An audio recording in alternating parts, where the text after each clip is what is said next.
Episode 8. Escape. Conan chases after Lana, who has been kidnapped again, but his limbs are restrained by Monsley, preventing him from moving as he wishes.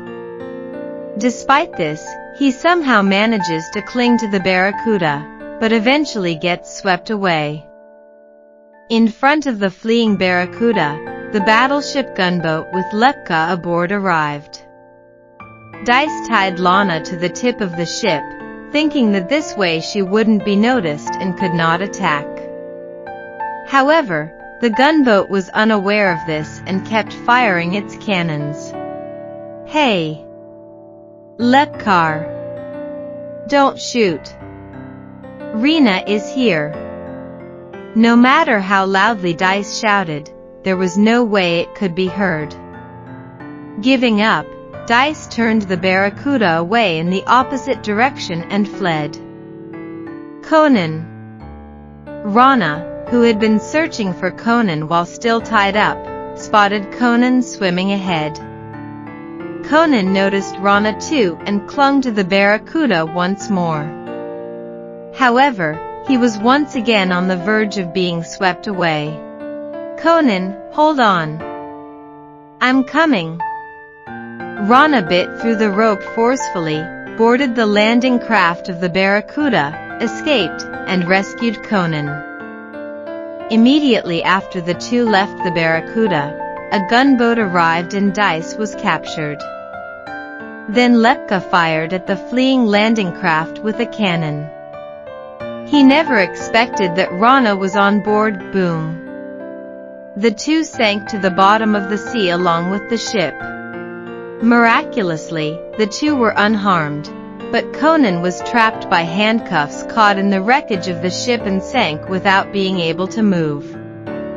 To help Conan, who was struggling to breathe, Rana transferred air to him through her mouth.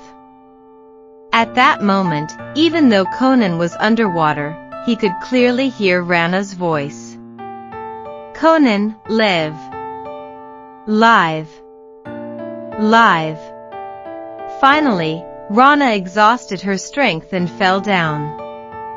Rana is going to die. In his desperation, Conan displayed a power unimaginable in normal circumstances. Mu. Conan tore off his handcuffs and leg shackles with all his might, and leaped out to the sea while holding Rana in his arms. "Rana, don't die." The next morning, the two, who woke up on a nearby beach, once again found it strange that they could hear each other's voices from the sea. At that moment, their hearts truly connected. And Conan decided to let Rana, who was tired, rest. Conan went to gather nuts for Lana.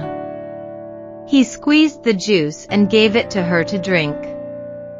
When Lana asked if he had drunk any, Conan lied and said he had already had a lot.